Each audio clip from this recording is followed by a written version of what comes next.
안녕하세요. 저는 서울 노원구에 살고 있는 60대 여성입니다. 남편과는 20여 년 전 사별하고 하나뿐인 아들만 바라보며 살았죠. 파출부, 식당일, 장사, 갖가지 일을 전전하다 몇 년 전까지 초등학교 급식실에서 임직원 조리원으로 일했어요. 그렇게 돈 벌어 아들을 대학 공부시키고 장가까지 보냈네요. 그래서 노년에는 손주나 보면서 편히 살 줄 알았습니다. 하지만 인생이 어디 생각대로 되던가요? 잘 살 것 같던 아들 내외는 이혼하고 상심한 아들은 해외로 떠나버렸어요.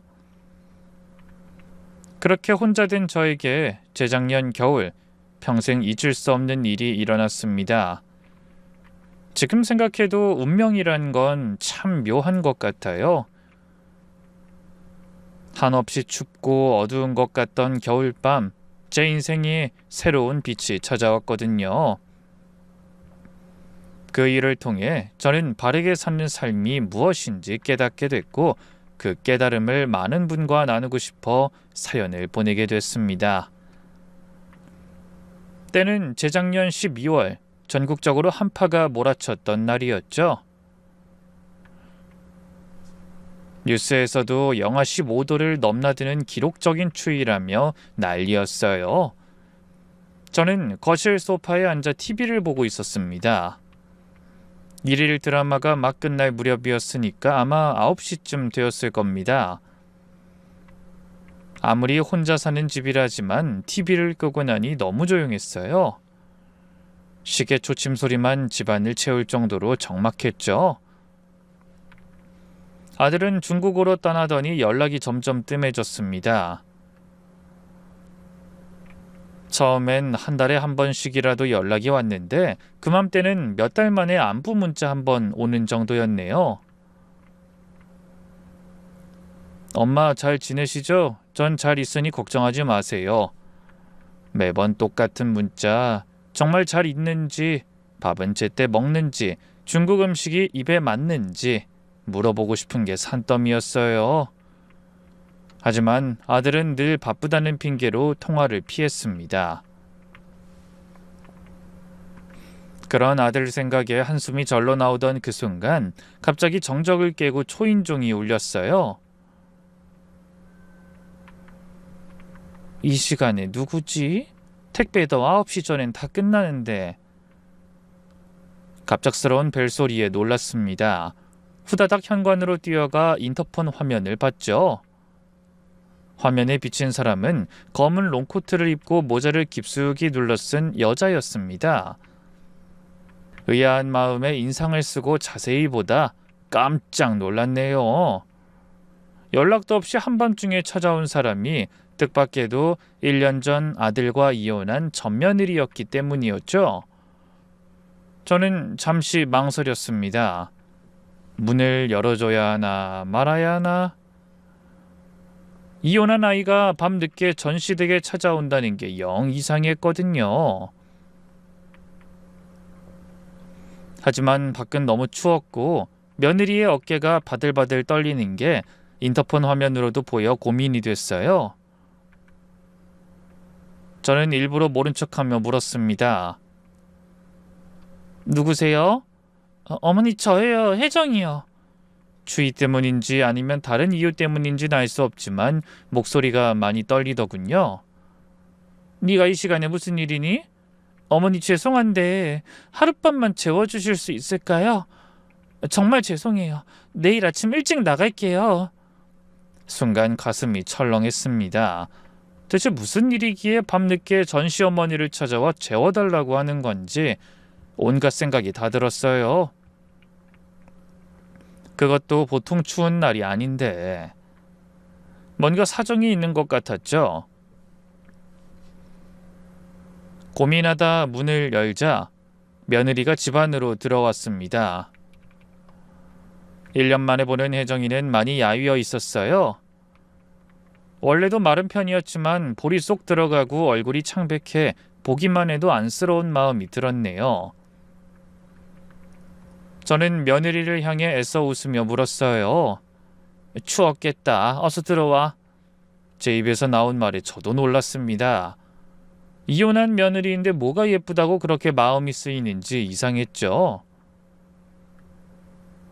아마도 며느리와 가족으로 살았던 몇 년의 시간이 아직 마음 한구석에 남아 있었나 봅니다.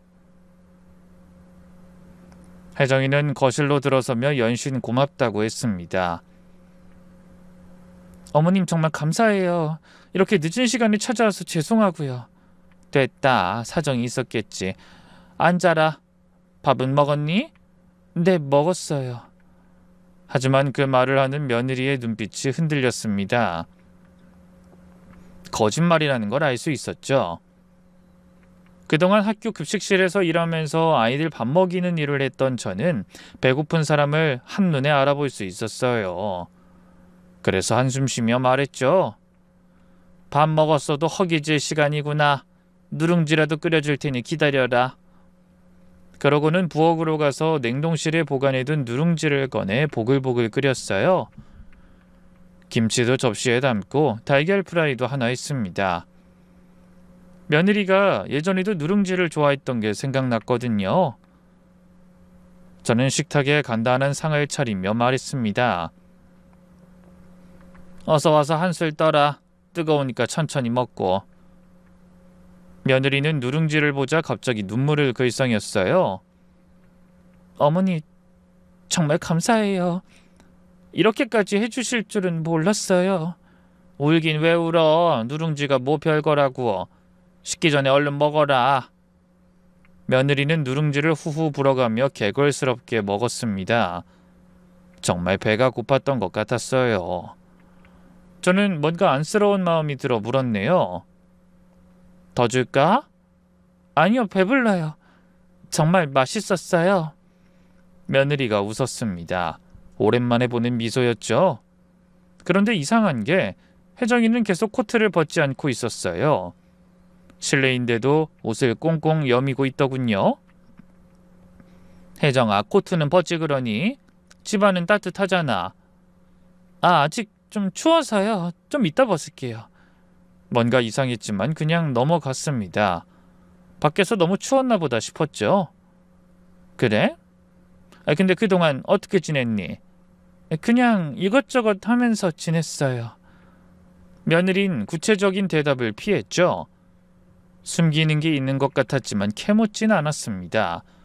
어차피 아들과는 이혼한 사이인데 너무 깊이 관여하는 것도 좋지 않다고 생각했거든요. 그때 며느리가 주저하며 물었습니다. 저기 그 사람은 잘 지내나요? 그래, 뭐 중국에서 일하느라 바쁜가 보더라. 연락이 뜸하긴 한데 잘 지낸다고 했어. 그렇군요. 다행이에요. 그 말을 하는 며느리의 표정이 복잡해 보였습니다. 아직도 제 아들을 마음에 두고 있는 건가 의아한 생각이 들었죠. 저는 헛기침을 몇 번 해 목소리를 고른 뒤 물었어요. 근데 혜정아, 이 시간에 갑자기 여긴 왜 온 거니? 무슨 일 있어? 며느린 잠시 멈칫하더니 까만 눈으로 절 바라보다 그냥 고개를 저었습니다. 아니에요. 그냥 오늘따라 너무 외롭고 추워서요. 갈 곳도 없고 어머니 생각이 나서 찾아왔어요. 정말 하룻밤만 재워주시면 내일 아침에 바로 나갈게요. 갈 곳이 없다는 말에 가슴이 아팠습니다. 며느리의 부모님은 두 분 다 돌아가셨고 형제도 없는 외동딸이라는 걸 뻔히 알았죠.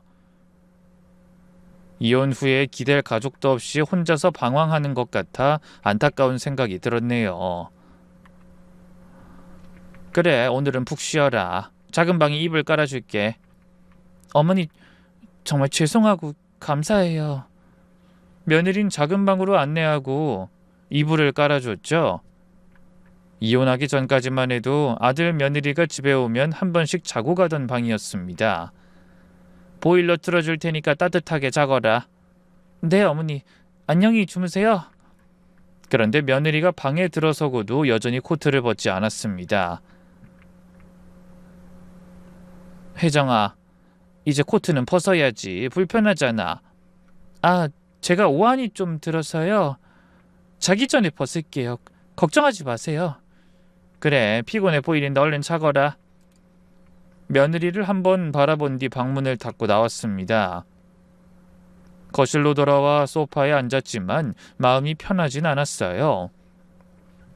오랜만에 본 아이의 창백한 얼굴과 초췌한 모습이 계속 신경 쓰였죠. 내일 아침엔 따뜻한 밥이라도 해줘야겠다. 그렇게 생각하며 저도 안방으로 들어와 누웠습니다.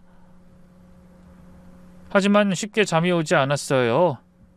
언뜻 고개를 돌려보니 창밖으로 눈이 내리기 시작했습니다. 한방눈이 펑펑 쏟아지더군요. 아침에는 온 세상이 하얗게 변해 있을 것 같았어요. 며느리가 나가기 전에 예전에 좋아하던 시래기 된장국이라도 끓여줘야겠다고 생각하며 얼른 눈을 감았습니다. 그때만 해도 저는 까맣게 몰랐어요. 몇 시간 후에 제가 얼마나 큰 충격을 받게 될지, 며느리가 얼마나 엄청난 비밀을 숨기고 있었는지, 그리고 그 일로 인해 제 인생이 어떻게 변하게 될지 전혀 예상하지 못했죠. 잠시 후 얼마나 시간이 흘렀는지 잠결에 화장실에 가고 싶어져 눈을 떴어요. 시계를 보니 새벽 2시였습니다. 이 나이 드니 밤중에도 한두 번씩은 화장실에 가게 되더라고요.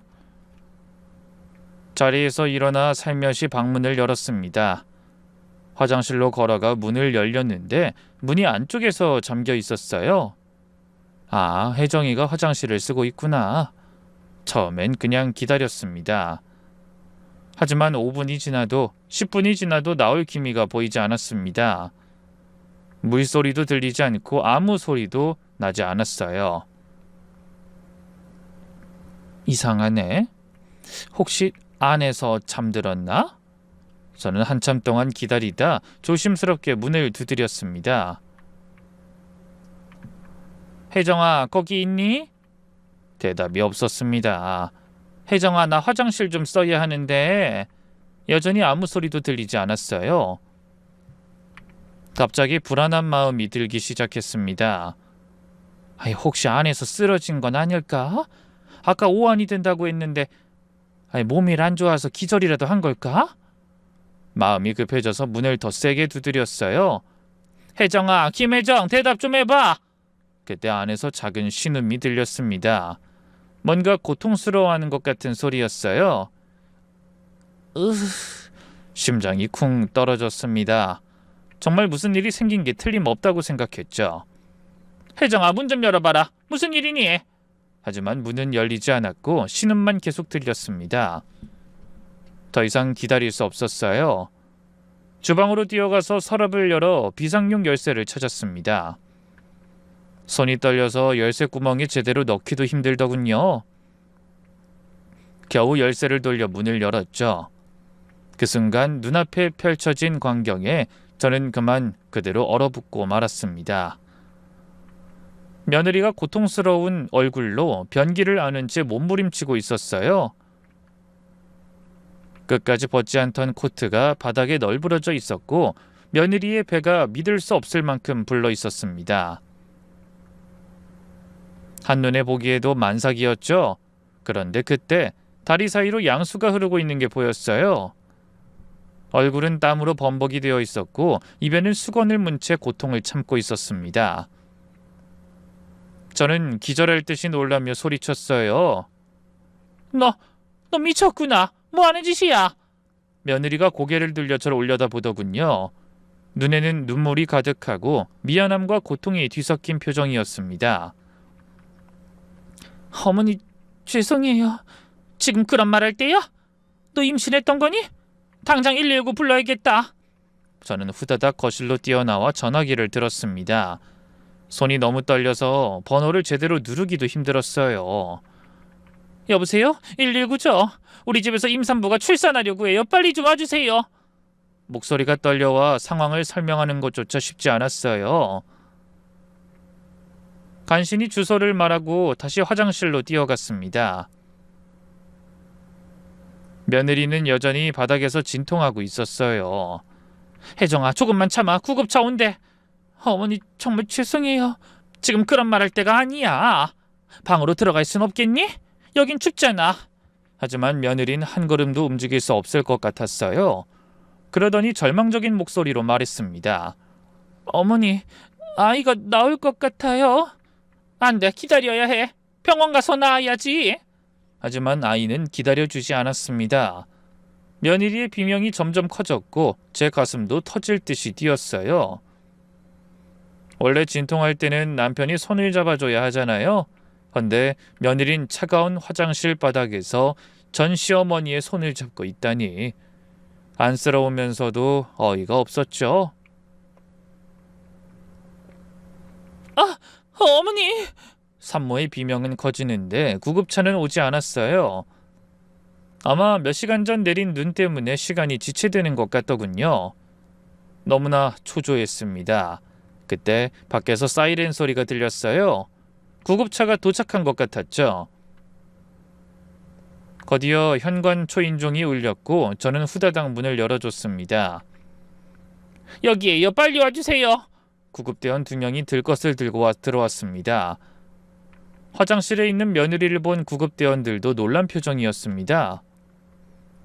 사모님 들것으로 옮기겠습니다. 잠시만 참아주세요. 구급대원들이 능숙하게 혜정이를 들것에 옮겼어요. 한 구급대원이 저에게 물었습니다. 보호자세요? 네? 아니 그게 예 그렇습니다. 일단 같이 타세요. 가면서 설명드릴게요. 저는 급하게 코트만 걸치고 구급차에 올랐습니다. 며느리는 산소 마스크를 쓰고 있었죠. 구급대원이 산모의 상태를 체크하더니 주변 병원에 연락을 돌렸습니다. 여가인 것 같습니다. 응급 제왕절개 가능할까요? 여가라는 말에 가슴이 철렁했습니다. 아이가 거꾸로 들어있다니. 잘못하면 아기도 산모도 위험한 상황이었죠. 저는 며느리의 손을 꽉 잡으며 외쳤어요. 혜정아, 정신 차려. 힘내야 해. 며느리가 힘없이 고개를 끄덕였습니다. 병원 가는 시간이 영원처럼 느껴졌어요. 다행히 큰 길은 눈이 많이 녹았고 새벽이라 차도 막히지 않아 5분 만에 응급실에 도착했습니다. 병원엔 이미 의료진이 대기하고 있었고 산모는 바로 수술실로 옮겨졌어요. 저는 수술실 앞 복도에서 발만 동동 구르며 기다려야 했습니다. 차가운 복도 의자에 앉으니 그제야 조금 전 상황이 실감나더군요. 혜정이가 임신했다니. 그것도 만삭. 태준이랑 이혼한 지 1년이 넘었는데 누구 애를 가진 거야? 저 상태로 왜 하필 우리 집에. 대체 무슨 생각이었던 거지? 머릿속이 너무나 복잡했습니다. 며느리가 왜 그런 상황에서 저희 집으로 왔는지, 왜 병원도 가지 않고 화장실에서 혼자 아이를 낳으려 했는지 도저히 이해할 수가 없었어요. 수술실을 바라보니 여전히 수술 중이라는 글자에 불이 켜져 있더군요. 시간이 너무 더디게 느껴졌죠. 혹시 무슨 일이 생긴 건 아닐지 불안한 마음에 안절부절 못했습니다. 그때 한 간호사가 다가와 말했어요. 김혜정 환자 보호자세요? 네, 맞아요. 혜정이 어떻게 됐나요? 다행히 수술은 잘 끝났습니다. 산모도 아기도 건강합니다. 그 말에 안도의 한숨이 터져나왔어요. 아무리 아들과는 이혼한 며느리지만 그래도 가족으로 산 정이 있는데 그런 상황에도 건강하게 아기를 낳은 게 기특하더군요. 간호사는 밝은 얼굴로 말했습니다. 3.2kg의 건강한 아들입니다. 산모는 회복실로 옮겨졌어요. 좀 이따가 병실로 올라갈 예정이에요. 네, 감사합니다. 잠시 후 산모가 병실로 옮겨졌습니다. 저도 그 뒤를 따라 병실로 올라갔죠. 며느리는 아직 마취에서 완전히 깨어나지 못했는지 정신이 없어 보였어요. 아기는 신생아실에 있다고 하더군요. 저는 며느리 대신 아기를 보러 신생아실로 내려갔어요. 유리문을 사이에 두고 차원만 난 아기는 정말 예뻤죠. 그런데 이상하게도 갓난아기 얼굴이 낯설지 않은 기분이 들었어요. 설마 하며 병실로 돌아왔더니 며느리가 눈을 뜨고 절 바라봤습니다. 어머니, 혜정아 정신이 들어? 수술 잘 끝났어. 아기도 건강하단다. 며느리의 눈에서 눈물이 주르륵 흘렀습니다. 어머니, 정말 죄송해요. 이렇게 폐를 끼쳐서. 됐다. 사과는 그만하고 대답해라. 그 아이 대체 누구 아이니? 제 물음에 며느리의 얼굴이 단박에 굳어지더니 입술을 깨물었습니다. 뭔가 말하기 어려운 사정이 있는 것 같았어요. 다 말해봐라. 예정 있으니 내가 도와줄 수 있는 건 도와주마. 애 아빠는 어딨니? 왜 너 혼자 그것도 우리 집에서 애를 낳으려고 한 거야? 병원에서 애가 거꾸로 있다는 걸 못 들었니? 며느리가 심호흡했습니다. 그리고 떨리는 목소리로 입을 열었죠. 어머니, 사실은요. 그 순간 저는 알 수 없는 두려움과 긴장으로 심장이 터질 듯이 뛰었어요. 창밖으로는 다시 눈발이 날리기 시작했고 희미하게 동이 터오고 있었죠. 긴 밤이 끝나가고 있었지만 며느리의 긴 이야기는 그때부터가 시작이었습니다. 어머니, 제가 낳은 아이는 태준 씨 아이예요. 저는 순간 귀를 의심했습니다. 뭐라고? 태준이 아이? 하지만 너희는 이혼한 지 1년 넘었잖아. 며느리가 고개를 저었습니다. 눈물이 베개를 적시고 있었죠. 어머니, 저희 이혼 진짜 이혼이 아니었어요. 그게 무슨 소리야? 진짜가 아니라니. 그럼 설마. 네, 위장 이혼이었어요. 서류상으로만 이혼하는 거예요.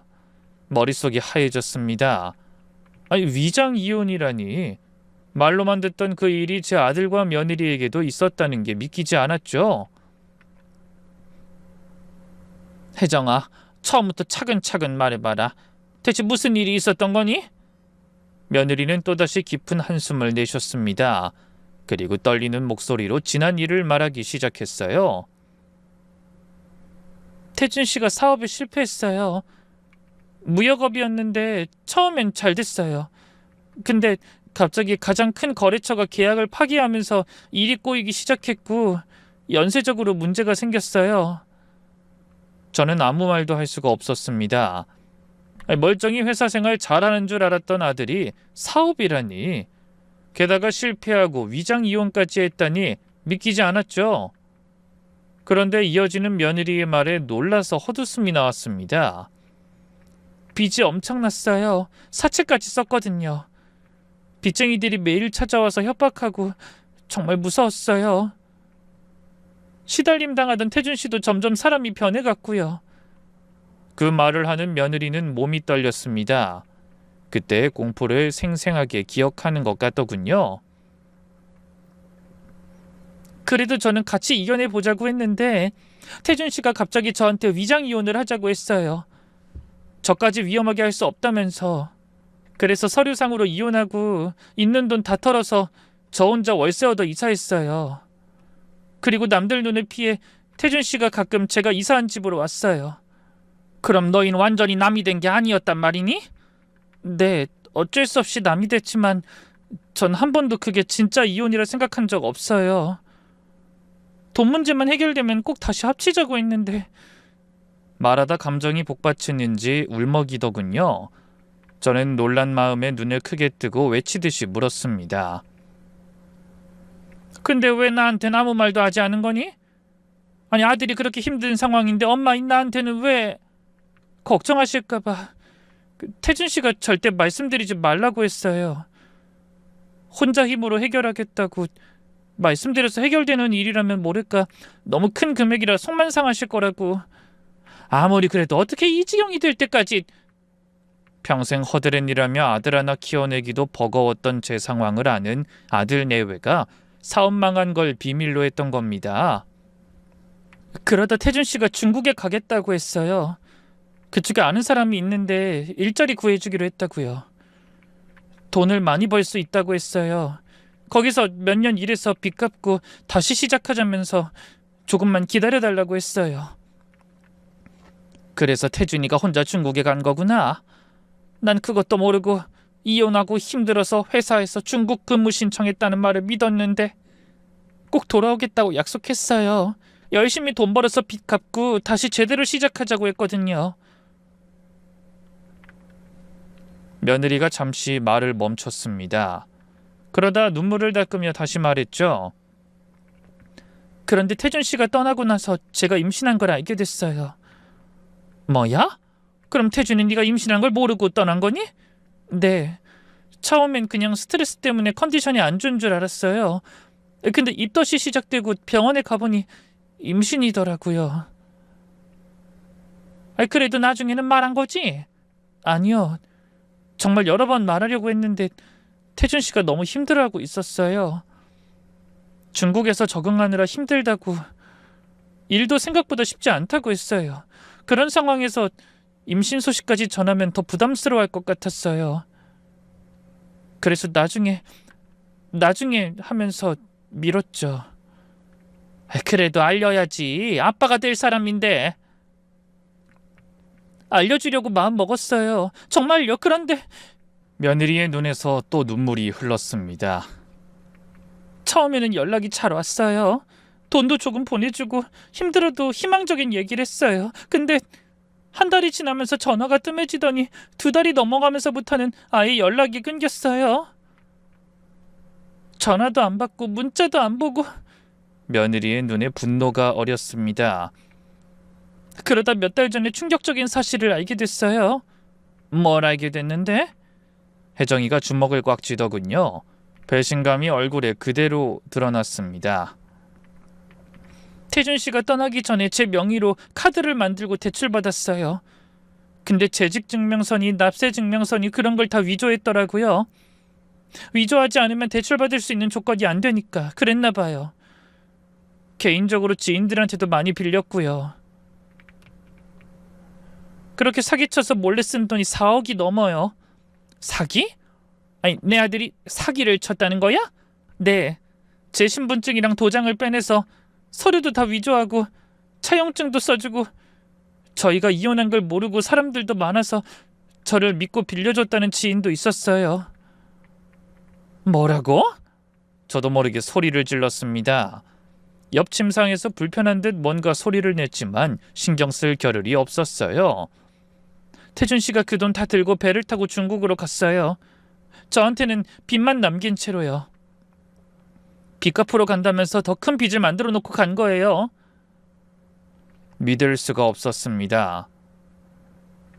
제가 키운 아들이 그런 나쁜 짓을 했다는 게 말이 안 된다고 생각했죠. 며느리는 눈물을 뚝뚝 흘리며 계속 말했습니다.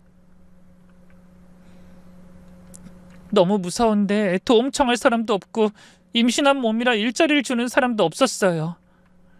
근데 대출해준 사람들한테서 돈을 갚으라고 내용증명이 날아왔어요. 그래도 못 갚고 있으니까 사기죄로 고소당하고 이미 경찰에서 수배도 내렸어요. 그래서 병원도 못 가고 숨어 다닌 거구나. 며느리가 고개를 끄덕였죠. 병원 가면 신분증 확인하잖아요. 그럼 잡힐까봐 무서웠어요. 그래서 처음엔 딱 2번 가서 아기 심장 소리 듣고 예정에만 알게 된 뒤로 못 갔어요. 뱃속의 애는 점점 크고 아이 아빠는 연락도 안 되고 정말 미칠 것 같았어요. 그제야 모든 게 이해가 됐습니다.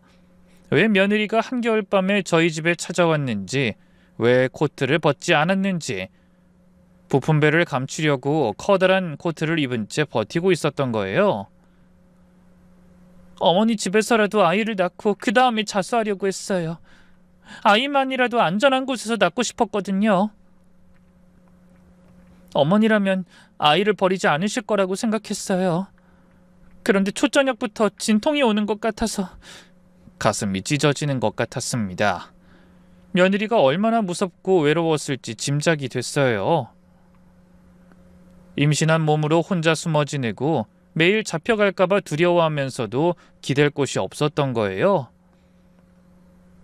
저는 어깨를 들썩이며 우는 아이의 손을 잡고 말했습니다. 혜정아, 미안하다. 내가 정말 미안해. 근데 아무리 태준이가 말하기 싫어했어도 너는 나한테 말했어야지. 왜 이렇게 될 때까지 참고 있었어? 어머니가 부모도 없는 저 반대하지도 않고 얼마나 잘해주셨는데 이런 모습으로 충격을 드리고 싶지 않았어요. 태준 씨가 한 짓 들으면 놀라실 게 뻔하잖아요. 그래서 어떻게든 저 혼자 해결하려고 했는데. 며느린 잠시 눈을 감고 숨을 돌리더니 다시 말을 이어갔어요. 그동안 미혼모 쉼터에도 있었는데 거기서도 누군가 제가 수배된 걸 눈치챈 것 같아서 도망칠 수밖에 없었어요. 잡혀가서 아이를 낳으면 애도 감옥에서 자라야 할 것 같아서요. 며느리는 제 탓이 아니라고 했지만 당연히 저에게도 책임이 있었습니다. 아들이 그렇게 힘들어하는 것도 몰랐고 며느리가 궁지에 몰려 고통받는 것도 몰랐으니까요. 부모로서 너무나 무심했습니다. 저는 주머니에서 휴대폰을 꺼내 아들 번호로 전화를 걸었어요. 신호음이 갔지만 역시나 받지 않았죠. 다시 걸었지만 여전히 받지 않았습니다. 그래서 이번엔 문자를 보냈어요. 태준아, 엄마다. 지금 당장 전화해. 급한 일이다. 10분을 기다렸지만 답이 없었습니다. 다시 문자를 보냈죠. 혜정이가 아이를 낳았어. 네 아들이야. 지금 병원이다. 이번엔 5분도 안 돼서 전화가 왔습니다. 엄마, 그게 무슨 소리예요? 그토록 기다리던 아들의 목소리였습니다. 하지만 반갑긴커녕 화만 났죠. 저는 끓어오르는 분노를 간신히 누르며 물었습니다. 너 지금 어디니? 중국이죠. 근데 혜정이가 아이를 낳았다는 게 무슨 말씀이세요? 네 아들이다. 네가 떠난 후에 임신한 걸 알았대.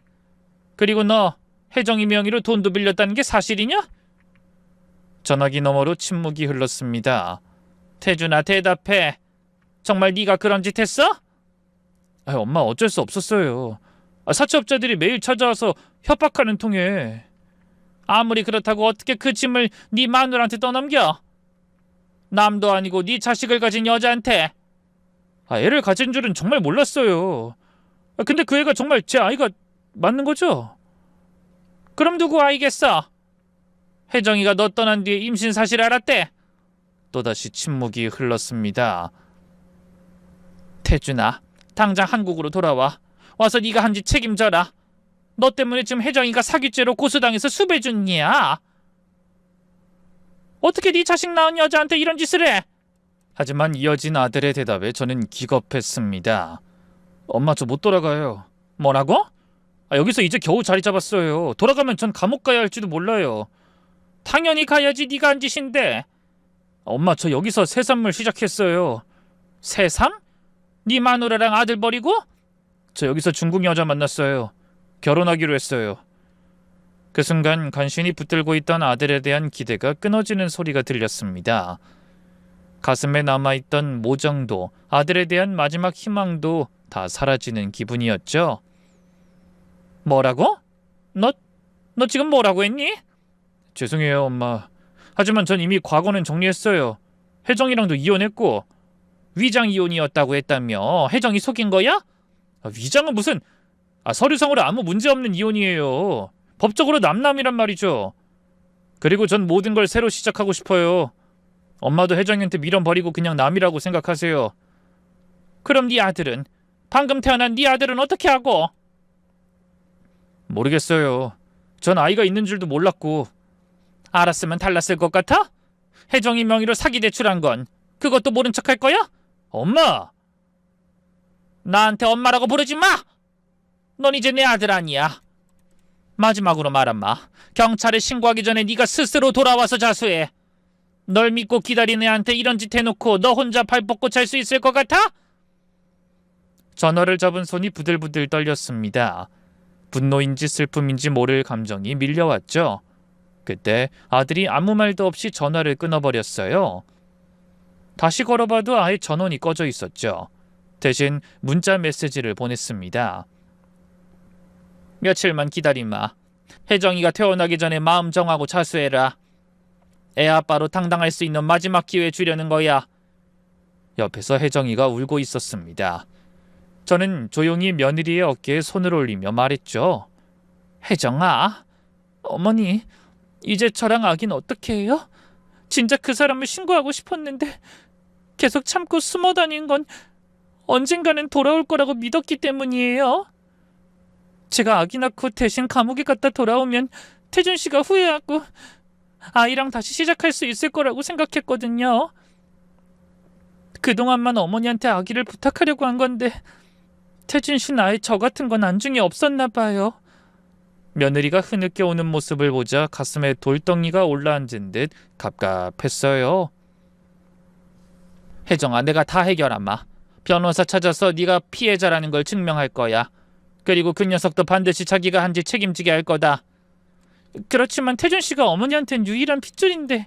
그러니 더욱 사람답게 살게 해야지. 그리고 이제 네 아이도 내 핏줄이다. 아무 문제 없는 애가 엄마랑 떨어져서 살게 할 순 없어. 몰랐다면 모르지만 전부 다 알고도 내 아들이랑 손주를 지키기 위해 고생한 너를 모른 척할 순 없어. 이제라도 내가 지켜야지. 며느리가 제 손을 꽉 잡자 뜨거운 눈물이 손등 위로 떨어졌습니다. 어머니, 정말 감사합니다. 말은 그렇게 했지만 솔직히 막막했습니다. 어디서부터 어떻게 시작해야 할지 한숨만 나왔죠. 그런데 그때 갑자기 복도가 소란스러워지더니 다급한 발소리가 들렸어요. 곧이어 병실문이 열리자 경찰관 2명의 모습이 눈에 들어왔습니다. 김혜정 씨죠? 며느리의 얼굴이 하얗게 질리더군요. 네, 맞아요. 금융사기 혐의로 수배된 거 아시죠? 같이 가셔야 합니다. 나중에 알고 보니 저희의 대화를 들은 같은 병실 사람이 신고한 모양이었어요. 며느리를 데려가겠다는 경찰에게 제가 펄쩍 뛰며 말했습니다. 잠깐만요. 이 애는 피해자예요. 전 남편이 서류를 위조해서. 그건 조사를 해봐야 알 일입니다. 일단 서해 가서 조사받으셔야 합니다. 지금요? 아니, 방금 출산했는데 아기는 어떻게 해요? 신생아인데. 경찰관도 난처한 표정이었습니다. 산모 상태를 봐서 최소 회복 기간은 드리겠지만 도주 우려가 있어서 계속 미룰 수는 없습니다. 며칠이나 여유 주실 수 있나요? 의사소견서 보고 결정하겠습니다. 최대한 배려하겠지만 영장이 발부된 상황이라. 혜정이가 절 바라봤습니다.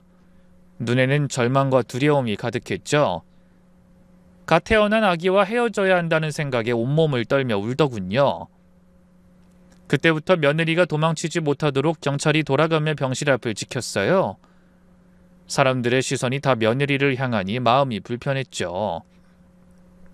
어떻게든 빨리 그 상황을 해결해야 했습니다. 그래서 저는 당장 행동에 나서기로 마음먹고 변호사를 찾기 시작했어요. 제 평생 모은 저축을 털어서라도 능력 있는 변호사를 구해야 했습니다. 병원 로비에서 어설프게 스마트폰으로 검색을 시작했죠. 금융사기 전문 변호사, 명의도용 피해자 변호, 여러 법률사무소에 전화를 걸었어요. 다행히 한 곳에서 바로 상담할 수 있다고 했습니다. 병원에서 멀지 않길래 얼른 택시를 타고 찾아갔어요. 제 얘기를 들으며 무언가를 열심히 적던 변호사가 말했습니다. 며느님이 피해자라는 증거가 필요해요. 일단 대출 서류랑 위임장, 차용증의 필적 감정이 필요하고 대출금의 행방도 추적해야 합니다. 그리고 가장 중요한 건 실제 명의도용한 아드님을 찾는 거예요. 그 애는 중국에 있지만 연락도 안 돼요. 그럼 일단 며느님의 무죄를 입증하는 데 집중해야 합니다. 제가 바로 수사기관에 의견서 제출하겠습니다. 변호사 비용을 물어보니 생각보다 많았습니다. 하지만 망설일 시간이 없었어요. 제 전 재산을 쓰더라도 혜정이와 손주를 지켜야 했으니까요. 병원으로 돌아오니 며느리가 아기에게 모유를 먹이고 돌아왔더군요. 아기를 보고 와서도 여전히 얼굴엔 불안이 가득했습니다. 전 그런 며느리를 달래듯이 물었어요. 변호사 만났어. 곧 해결될 거야. 비용이 많이 들 텐데. 그런 건 신경 쓰지 마. 내가 알아서 할게. 그날 저녁 변호사가 병원으로 찾아왔습니다. 그리고 며느리의 진술을 듣고 여러 서류를 검토했죠. 협조받아 확인해보니 서류상 필체가 김혜정 씨의 필체와 확연히 다르더군요. 희망이 보였습니다. 하지만 변호사는 목소리에 힘을 주며 이런 말을 꺼냈어요. 이대로 사건을 접수하는 건 문제가 아닙니다. 다만 이태준 씨가 직접 와서 자수하는 게 김혜정 씨의 무죄를 밝히기에도 이태준 씨 본인의 형량을 줄이기에도 가장 좋을 거예요. 가능한 한 설득해 보시는 게 어떨지. 잠시 후 변호사가 돌아가고 며느리도 잠든 사이에 다시 아들에게 전화를 걸어봤습니다. 역시나 받지 않았죠. 문자도 다시 보냈어요. 태준아, 혜정이가 경찰에 잡혀갈 처지야. 네가 와서 사실을 말해야 해. 넌 이제 혼자 몸이 아니야. 널 닮은 아이가 태어났다. 제발 양심 있으면 돌아와라. 답은 없었습니다. 다음 날 저는 기다리는 것을 포기하고 또 다른 방법을 선택했어요. 태준이의 오랜 친구들에게 연락해서 아들이 중국 어디에 있는지 알아내기로 한 겁니다. 한 동네에서 자라 절 이모로 부르는 친구들이 몇 명 있었거든요. 그 애들이라면 아들이 있는 곳을 알지도 모른다고 생각했어요. 뭐 대부분 모른다고 했지만 딱 한 명이 슬쩍 귀뜸해줬습니다. 상하이 근처 쿤산이라는 곳이 있다고 들었어요. 한국 공장이 많은 곳이라 거기서 일할 거라고. 쿤산. 저는 그 지명을 메모했습니다. 그리고 결심했어요. 제가 직접 중국에 가서 아들을 설득하기로요. 하지만 며느린 펄쩍 뛰며 말렸습니다. 어머니, 말도 안 통하는 곳에 가서 뭘 어쩌려고 그러세요. 그건 너무 위험해요. 며느리가 말렸지만 제 결심은 확고했습니다. 걱정하지 마라. 내 아들이 저지른 일이니 내가 해결해야지. 지구 끝이라도 쫓아가서 찾아내 자수하게 해야 조금이라도 형량을 줄일 수 있다잖아. 이게 너랑 태준이 그리고 내 손주를 위한 길이야. 그렇게 저는 고집을 꺾지 않고 혼자 상하이행 비행기에 몸을 실었어요. 제왕절개 수술을 한 며느리는 일주일간 입원해야 했고 그 안에 어떻게든 아들을 설득해 자수시켜야 했습니다. 2시간의 비행이 20년처럼 느껴졌어요. 상하이 공항에 도착한 후 쿤산으로 가는 버스를 탔습니다. 제 결심을 들은 변호사가 여정과 차편을 자세히 알아봐줘서 생각보다는 어렵지 않았어요. 하지만 쿤산은 생각보다 큰 도시였습니다. 한국 공장이 많다 보니 도시 여기저기에 한글 간판도 보이고 한국 사람들도 꽤 많아 보였어요. 저는 변호사가 알려준 대로 한국인이 운영하는 식당을 찾아다니며 아들 사진을 보여주고 물었습니다. 혹시 이 사람 보신 적 있으세요? 대부분은 모른다고 했습니다. 하지만 포기하지 않았죠. 하루 종일 돌아다녀서라도 아들을 찾아야 했어요. 그러다가 우연히 조선족이 운영하는 치킨집에서 희망을 발견했습니다. 이 사람 알아요. 가끔 와서 맥주랑 치킨 먹고 가는데. 근처 공장 기숙사에 사는 것 같던데요. 심장이 뛰었습니다. 드디어 단서를 찾은 겁니다. 어느 공장인지 아세요? 한글이 적힌 작업복을 입고 있었어요. 아마 전기 부품 만드는 공장인 것 같던데. 그래서 변호사에게 연락해 인근 지역의 한국전자, 전기 관련 공장을 찾아달라고 했어요. 변호사의 말을 들으니 몇 년 전까지만 해도 그곳에 무척 많은 한국 기업의 공장이 있었다고 하더군요. 하지만 최근엔 여러 곳이 청산되고 몇 곳만 남아있는 상황이었어요. 다음 날 변호사가 말해준 공장을 찾아갔습니다. 첫 번째 공장에서는 실패하고 두 번째 공장의 경비실에서 드디어 아들의 흔적을 찾았네요. 사진 속 아들을 알아본 것 같더라고요. 의사소통은 변호사가 제 휴대폰에 깔아준 번역기의 도움을 받았어요. 이 한국 사람 여기서 일해요. 지금 근무 중일 거예요. 전 거의 울 뻔했습니다. 중국에 도착한 지 이틀 만에 겨우 아들의 흔적을 찾았으니까요. 만날 수 있을까요? 전 그의 어머니예요. 그 말을 휴대폰이 중국말로 번역하자 상대가 이상한 눈으로 쳐다보더군요. 하지만 제 간절함을 느꼈는지 어딘가로 전화를 걸어줬습니다.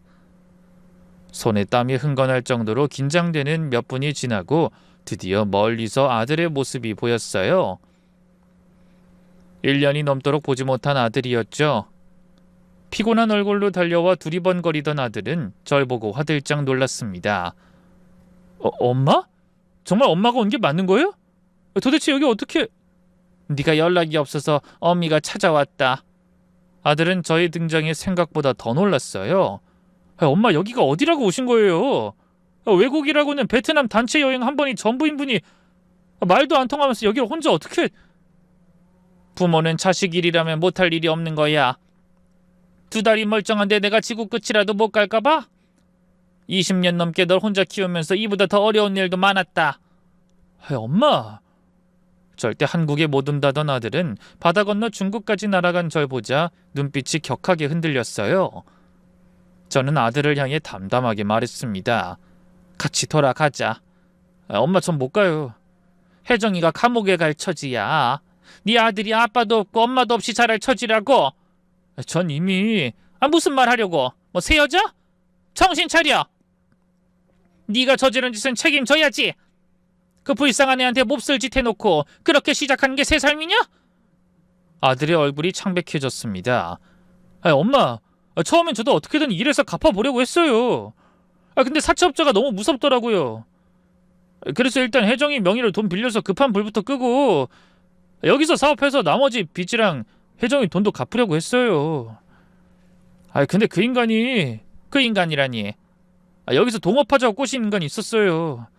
전에 일하다 알게 된 사람인데 자기도 사업 망해 다 잃고 여기서 새로 시작해 대박 났다고 저도 끼워준다고. 그래서 혜정이 명의로 빌린 돈으로 사채만 갚고 나머진 여기로 가져왔는데 설마 사기당한 거냐? 아들은 참담한 표정으로 울먹였어요. 저는 우라통이 터져 소리쳤죠. 세상에, 이 벼룩간을 빼먹지. 그게 어떤 돈인데? 그럼 새 출발이고 뭐고 다 거짓말이었어? 사기당해 돈 날린 것 때문에 연락도 끊은 거냐? 아들은 며느리 이름으로 빌린 돈을 종잣돈 삼아 제기해보려다 그마저 사기를 당한 겁니다. 그래서 한국과 며느리에게 돌아올 염치가 없어 여자가 생겼다고 거짓으로 둘러대고 공장에 취직했던 거죠. 저는 끓어오르는 분노를 꾹 참고 말했어요. 당장 돌아가자. 너 빚 때문에 쫓겨다니는 거 알면 중국 공안에도 잡힐 수 있다더라. 지금 당장 강제 송환 당하든지 아니면 스스로 한국 가서 자수하든지 선택해야 해. 아들이 무릎을 꿇었습니다. 엄마, 잘못했어요. 정말 잘못했어요. 하지만 전 무서워요. 감옥 가는 것도 빚 때문에 시달리는 것도. 무서워? 그럼 혜정이는 얼마나 무서웠겠니? 임신한 몸으로 도망다니면서 얼마나 울었겠어? 정말 아이가 있어요? 저는 휴대폰을 꺼내 아기 사진을 보여줬습니다. 아들의 눈에서 눈물이 흘렀어요. 내 아들이 생기다니. 그래, 네 아들이야. 근데 넌 그 아이를 버렸어. 아이 엄마도 버렸고. 엄마, 저도 힘들었어요. 사채업자들한테 죽을 뻔했다고요. 도망칠 수밖에 없었어요. 그런 짓 저질러 놓고 이혼한 거냐? 사기쳐서 혜정이 빚더미에 올려놓고 발 빼려고 위장 이혼하자고 꼬신 게 남자가 할 짓이야? 아들이 고개를 숙였습니다. 할 말이 없는 것 같았어요. 저는 아들의 손을 잡았습니다. 지금이라도 늦지 않았어. 돌아가서 잘못 인정하고 벌 받아. 그리고 다시 시작해. 혜정이가 절 용서해 줄까요? 그건 네가 얼마나 진심으로 뉘우치냐에 달렸지. 아들은 한참을 고민하다 답했어요. 엄마, 같이 가요. 자수할게요. 아들은 당장 공장에 그만둔다고 말한 뒤 다음날 저와 함께 한국행 비행기에 올랐습니다. 비행 내내 불안해했지만 더는 도망치지 않았어요. 엄마, 저 정말 감옥에 가야 하겠죠? 그래. 하지만 변호사가 자수하면 형량이 줄어든다고 했어. 그리고 혜정이의 무죄도 입증될 거고. 혜정인 절 많이 원망하겠죠? 그렇겠지. 하지만 넌 그 미움도 받아들여야 해. 네가 저지른 일에 대해 책임져야지. 인천공항에 도착하자 변호사가 기다리고 있었습니다. 아들은 변호사의 차를 타고 경찰에 자수했어요. 저 이태준입니다. 아내 김혜정 명의로 사기 대출 받았습니다. 서류 위조는 다 제가 브로커 통해서 한 일입니다. 경찰의 조사 후 아들에게 수갑을 채웠습니다. 그런 아들의 모습을 보는 건 가슴이 찢어지는 일이었어요. 하지만 그것이 제 손주를 지키는 일이었기에 꼭 참아야 했죠. 저는 며느리에게 전화해서 모든 걸 말해줬어요. 혜정아, 태준이 데려왔다. 자수했고 이제 네 누명은 벗겨질 거야. 전화기 너머로 며느리의 울음소리가 들렸습니다. 어머니 감사합니다. 정말 감사합니다. 그래, 이제 안심해도 돼. 애나 잘 보고 있거라. 얼마 후 며느리의 신부는 피해자로 바뀌고 아들은 구속되어 재판을 기다리게 됐습니다. 저는 구치소에 있는 아들을 면회하러 갔어요. 수의를 입은 아들의 모습이 무척 낯설더군요. 엄마 죄송해요. 사과는 이제 그만해라. 앞으로 어떻게 살 건지 안에서 그거나 생각해. 혜정인 면회 올까요? 애도 보고 싶은데. 모르겠다. 그건 내가 어떻게 할 수 있는 문제가 아니야.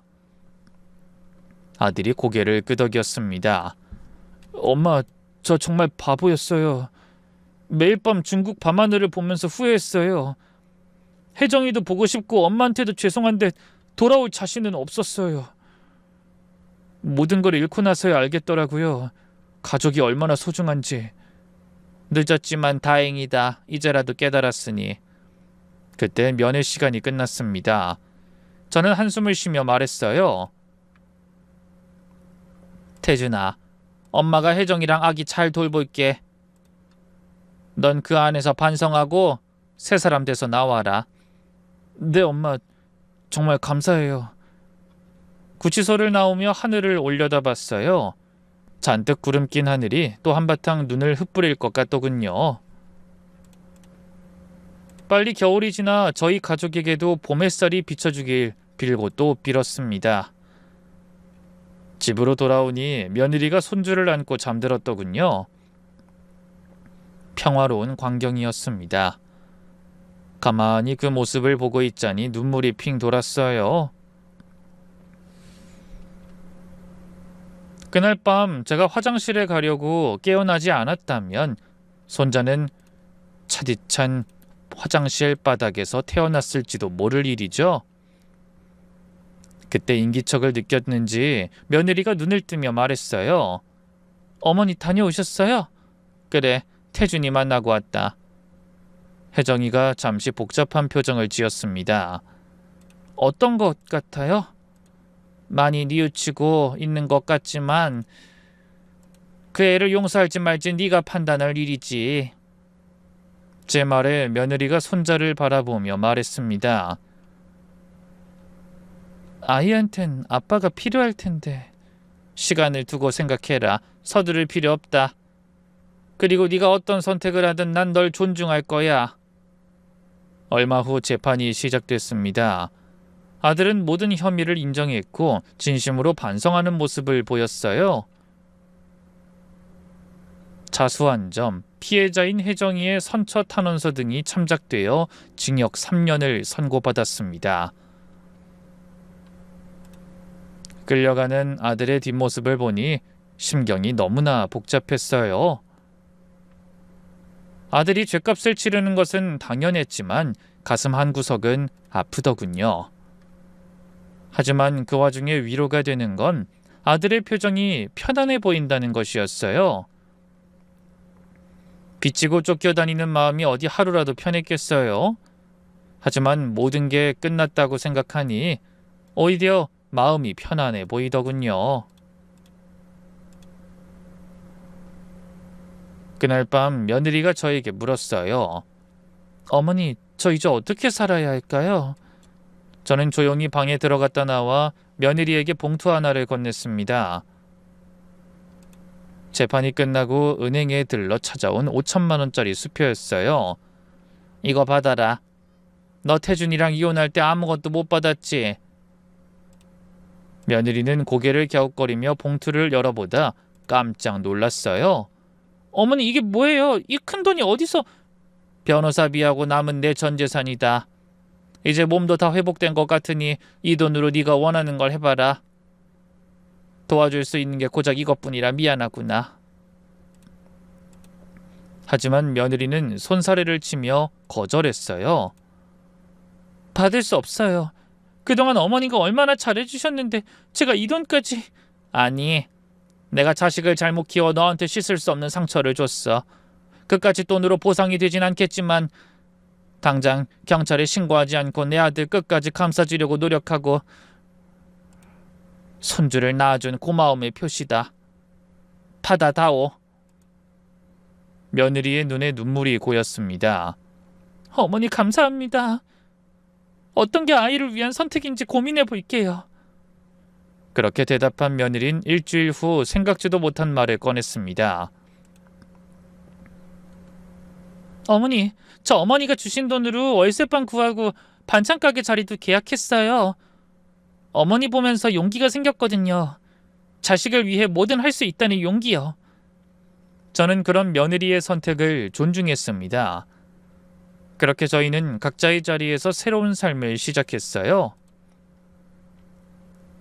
혜정이는 아이를 영아 전담 어린이집에 맡기고 반찬 가게로 홀로 서기를 시작했고, 아들은 자신의 죄를 뉘우치기 위해 벌을 받고 있죠. 저는 저대로 다시 노후 자금을 마련하기 위해 고군분투했습니다. 다행히 동네 어린이집에서 조리사를 구한다는 소식을 듣고 지원했다가 채용됐어요. 그렇게 한참의 시간이 흘러 며느리에게서 연락이 왔습니다. 어머니, 우리 영진이 이번 주에 돌이에요. 축하해주러 오실 거죠? 며느리의 밝은 목소리가 너무 반가웠습니다. 사실 그동안 며느리가 자립하는데 방해가 될까봐 아이가 보고 싶어도 꼭 참아왔는데 먼저 연락해주니 너무 고마웠어요.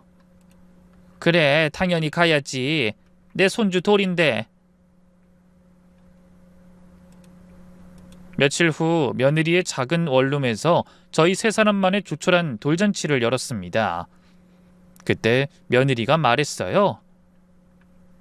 어머니, 아직은 그 사람을 용서할 수 없지만 나중에 시간이 지나 언젠가 제가 더 너그러운 사람이 된다면 그때 아이랑 같이 태준 씨 보러 가려고요. 그 말에 저는 며느리의 손을 잡으며 말했어요. 고맙다. 정말 고마워. 어머니도 영진이 보고 싶으면 언제든지 오세요. 저 이제 울지 않고도 어머니 볼 수 있을 것 같거든요. 아이를 키우며 며느리는 많이 단단해진 것 같았어요. 남편에게 휘둘리다 배신당해 울기만 하던 여린 아이가 반찬 가게도 잘 꾸려가고 제법 부모 티도 나더라고요.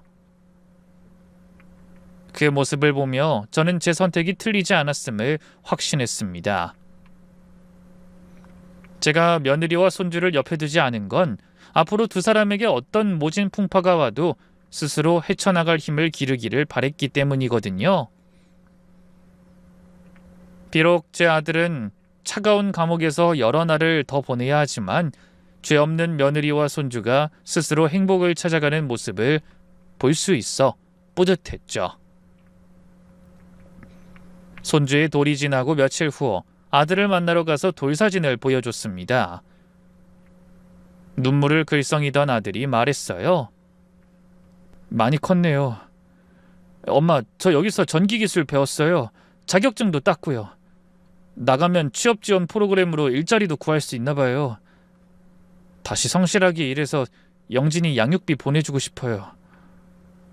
저는 아들을 바라보며 고개를 끄덕였어요. 그래, 넌 꼭 그럴 수 있을 거야. 돌아오는 길에 버스에서 눈을 감고 머지않을 미래를 상상해봤습니다. 남편을 용서한 며느리와 죄를 뉘우치고 돌아온 아들이 화해하고 손주를 키우며 따뜻한 가정을 이루는 상상을 말이죠. 부디 언젠가는 이런 제 바람이 이루어져 헛된 기대로 끝나지 않기를 여러분도 함께 빌어주시겠어요? 그럼 넋두리 같은 사연에 함께 해주신 모든 분께 감사의 말씀을 전하며 저는 이만 물러가겠습니다. 모두 건강한 가을날 보내세요.